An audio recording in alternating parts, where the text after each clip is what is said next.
আসসালামু আলাইকুম প্রিয় শিক্ষার্থীরা। এসএসসি 2026 বাংলা দ্বিতীয় পত্র আজকে তোমাদের জন্য এইরকম একটা ক্লাস নিয়ে আসছি, যেটা তোমার লিখিত বিষয়ের জন্য খুবই গুরুত্বপূর্ণ। তো আশা করি সবার ভিডিওটা অনেক উপকারে আসবে। তো যারা ভিডিওটি দেখবে অবশ্যই তোমার বন্ধু বান্ধব যারা আছে সবাইকে শেয়ার করে দিবে, যে তোমাদের সাথে তারাও অংশীদার হতে পারে। তো দেখো, বাংলা দ্বিতীয় পত্রে আমরা জানি 70 মার্ক হচ্ছে সর্বোচ্চ, মানে 70 মার্ক তুমি 70-এ সর্বোচ্চ পাওয়ার একটা টেকনিক আছে, বা তুমি কিভাবে লিখবা। অনেকে তো 2 বছর পড়াশোনা করছো, কিন্তু এখন পরীক্ষার নিয়ম আছে কিভাবে তোমার লিখতে হবে, কোন টপিক গুলো বেশি পড়লে ভালো হয়, বা কোনটা তুমি পরিত্যাগ করবা, কোনটা তুমি নিয়ে পড়বা সর্বশেষ টাইমে তোমার। এইটা খুবই গুরুত্বপূর্ণ। তো আমি আজকে তোমাদের জন্য একটা ক্লাস নিয়ে আসছি, যেটা বাংলা দ্বিতীয় পত্র লিখিত অংশে 70-এ সর্বোচ্চ একটা নাম্বার তোমার জন্য ইনশাল্লাহ হবে। তো দেখো, আমরা জানি 7 নং থেকে আমাদের এই মুখস্থ আইটেম গুলা শুরু হয়। যেমন প্রথম হচ্ছে পারিভাষিক শব্দ অনুবাদ। তো আমি তোমাদেরকে, যারা একবার সর্বশেষ টাইমে আছো, যারা পড়াশোনা করো না বা এখন পড়তেছো, তোমাদের জন্য আমি সাজেস্ট করব যে তুমি অনুবাদ জিনিসটা পদত্যাগ করবো, মানে এটা ত্যাগ করবা। তুমি পারিভাষিক শব্দটা ব্যবহার করার চেষ্টা করো, মানে এটার কোনো বিকল্প নাই। পারিভাষিক শব্দটা তুমি যথেষ্ট পড়বা। শুধু ভাইয়ার সাজেশন হচ্ছে, তোমরা বিগত যে বোর্ডের প্রশ্নগুলো আছে সবচেয়ে বেশি বা 16 থেকে 24 পর্যন্ত পারিভাষিক যতগুলো ওয়ার্ড আছে তোমরা এগুলো দেখে নাও।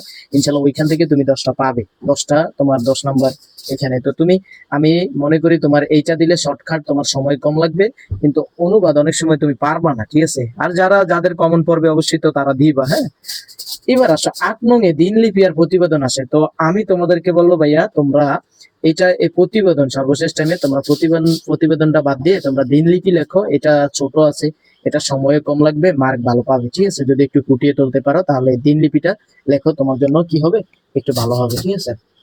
তো এবার আসো ভাইয়া, তোমার ইমেল দেখো, তোমার 10 নং, হ্যাঁ, 9 নং-এ, সরি, এই 9 নং-এ তোমার ইমেল বা প্রতিবেদন আসবে। যেই নং-এ আসো, তুমি ইমেল বা প্রতিবেদনের ভিতর তুমি ইমেলটা দিবা। আমি মনে করি তুমি প্রতিবেদনটা একটু বাদ দিও। আর যদি তুমি মনে করো যে স্যার আমার প্রতিবেদন একবারে পারি আমি ভালো, বা আমার কমন, আমি পড়াশোনা করছি 2 ইয়ারে, তাহলে তুমি দাও, সমস্যা নেই। তো তুমি এখান থেকে আমি তোমাকে সাজেস্ট করবো ইমেলটা দেওয়ার জন্য, কারণ ইমেলটা একবার ইজি। তুমি ইংরেজি সেকেন্ড পেপারে যদি ইমেল ভালো করে পড়ো, ওইটার মতোই সেম। আমি তোমাদেরকে অবশ্যই নিয়মগুলো নিয়ে আলোচনা করবো, এগুলো দেখাবো তোমাদের কিভাবে লিখতে হয়। তো সর্বশেষ টাইম হচ্ছে সারাংশ।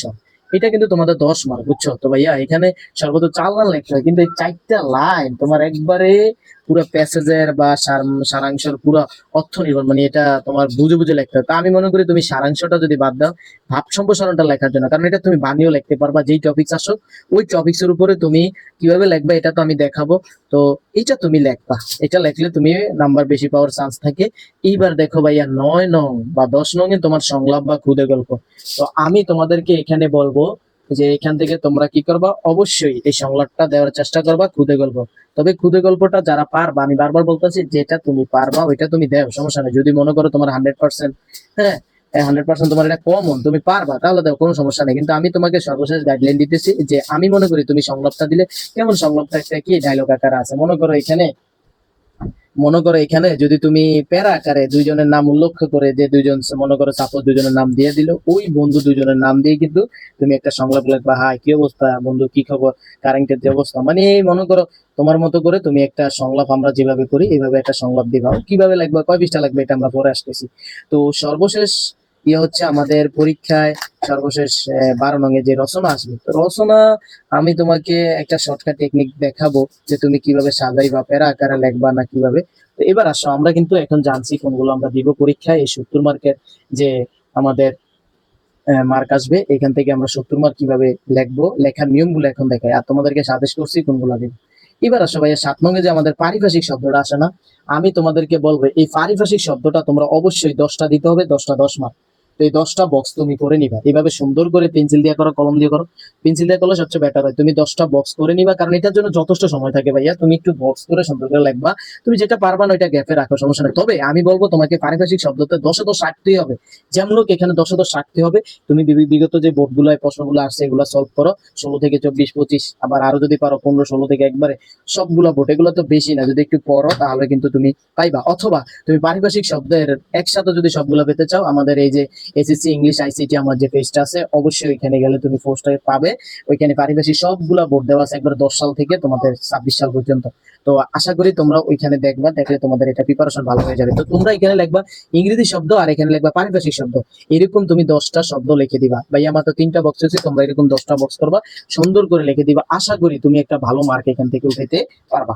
তো তুমি দেখো 8 নম্বরে তোমাদের কি ছিল, আমি বলছিলাম তোমাদেরকে দিনলিপি লেখার জন্য, যে দিনলিপি এখন বলতেছি ভাইয়া কিভাবে তুমি দিনলিপিটা লিখবা। ঠিক আছে, তো দিনলিপি লেখার জন্য তুমি এটা মাথা রাখবা যে তুমি কিভাবে শুরু করবা।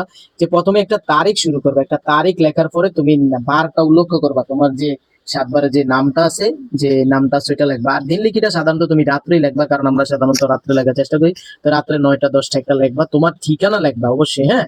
তো এখানে এখন আসো, যে কথাটা অনেক ইম্পর্টেন্ট, কলেজের আমার প্রথম দিন মানে তোমার যেটি আসো, তুমি এই নিয়ম হচ্ছে এটা, তুমি এইভাবে আগাইবা। ঠিক আছে, তো অনেকে বলে এটা কয় পৃষ্ঠা লিখবো, তো আমি মনে করি তুমি যদি 1 পৃষ্ঠা আড়াইতে পারো 1 পৃষ্ঠা দাও।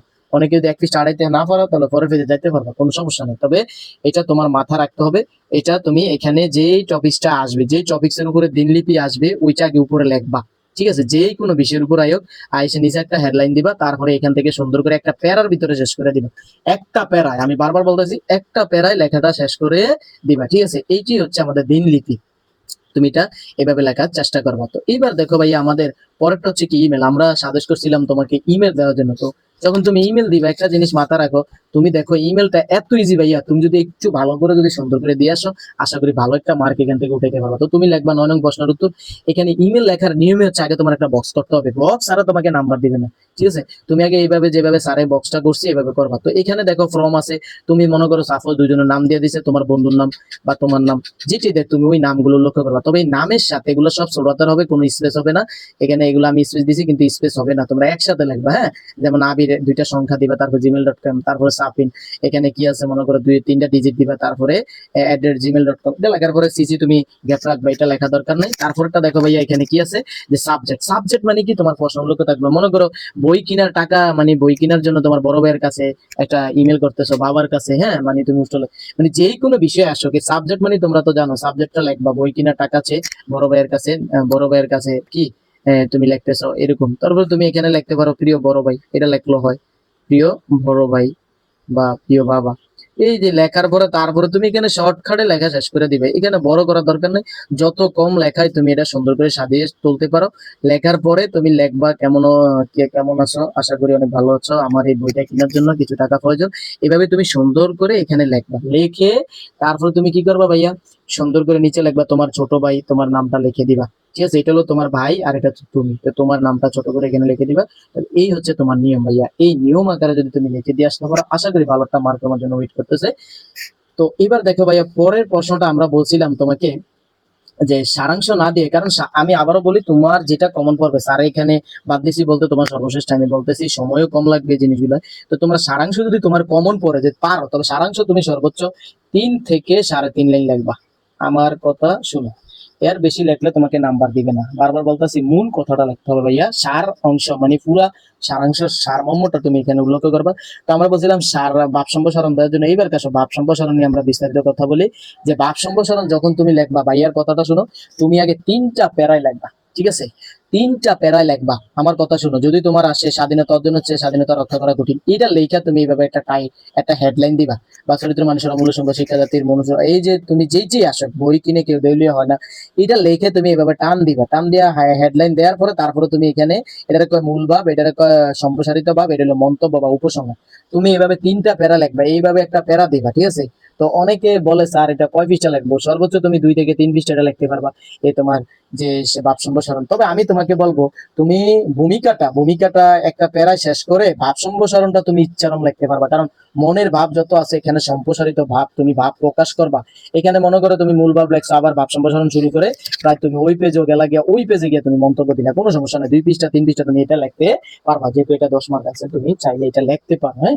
এবার আসো ভাইয়া, তার মানে তুমি অবশ্যই 3টা প্যারা রাখবা। তুমি যে প্যারাগুলো একটু গ্যাপে গ্যাপে রাখবা, যে এটা বোঝা যায়, হ্যাঁ, এটা যে বোঝা যায়, তুমি যে একটু মানে প্যারা প্যারা আকারে লিখবা, গ্যাপ দিয়ে যে প্রথম প্যারা পরে একটু গ্যাপ রাখবা, দ্বিতীয় প্যারা পরে একটু গ্যাপ রাখবা। অবশ্যই মন্তব্য বা উপসংহারটা একটু সুন্দর করে উজ্জ্বল করে মানে তুমি এটা বোঝানোর চেষ্টা করাইবা।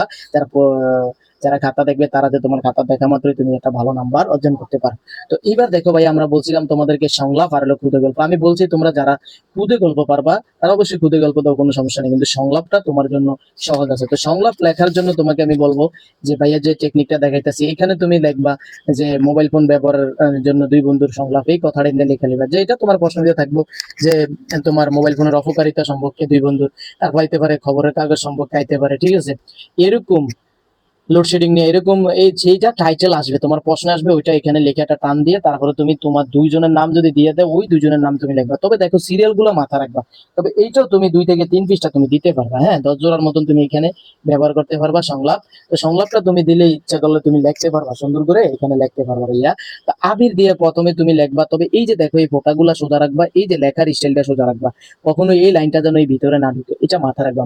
মানে তুমি নিয়ম মনে রাখবা, নিয়ম কিভাবে তুমি লিখবা। আজকের ক্লাসটা তোমার জন্য অনেক উপকারী ভাইয়া, একটু শেয়ার করে তোমার নিজের টাইটেল নামে রেখে দিও, বা তোমার ফ্রেন্ড সার্কেল যারা আছে সবাইকে একটু শেয়ার করে দিও, হ্যাঁ। আর যারা আমাদের পেজে নতুন আছো, এরকম প্রত্যেকটা সাবজেক্টের ভিডিও পেতে হলে তোমাকে অবশ্যই সাবস্ক্রাইব করতে হবে ইউটিউব থেকে দেখলে, আর ফেসবুক থেকে পেজ থেকে দেখলে অবশ্যই তোমাকে পেজটা ফলো করে দিতে হবে ভাইয়া। এবার সোহান দিয়া সেম এইভাবে তুমি লিখবা। তো এটা হচ্ছে আমাদের সংলাপ, এইভাবে তোমার চলতে থাকবে, ভিতরে দিয়ে না ঢুকে, হ্যাঁ। এবার আসো সর্বশেষ যত কথা, এই রচনা নিয়ে যত কথা, দেখো 20 মার্ক ভাইয়া।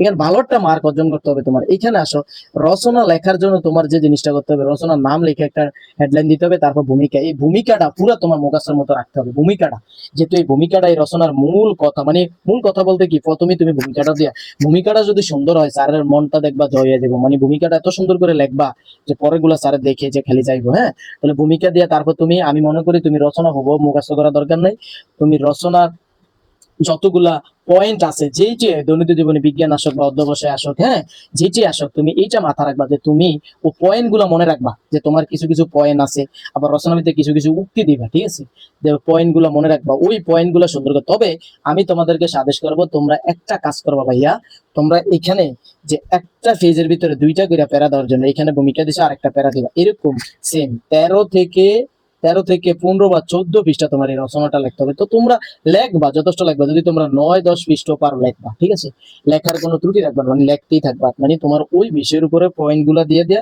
তোমরা রচনা লিখবা। তবে রচনাগুলো অবশ্যই প্যারাকারে, একটা একটা পেজের ভিতরে 3 প্যারা, বা তুমি চাইলে 2 প্যারাও দিতে পারো। আশা করি তুমি আজকের এই বাংলা দ্বিতীয় পত্র 70 মার্ক থেকে তুমি সর্বোচ্চ একটা মার্ক কিভাবে পাবে, এটা তোমার একটা হেল্পফুল একবার পুরো একটা ভিডিও, তোমার ফ্রেন্ড সার্কেল থেকে শুরু করে সবাইকে অবশ্যই এটা শেয়ার করে দিবে। ইনশাল্লাহ পরবর্তী যে কোনো ভিডিও নিয়ে আবার দেখা হবে তোমাদের সাথে। আজকে এখানেই, আল্লাহ হাফেজ, সবাই ভালো থাকবে।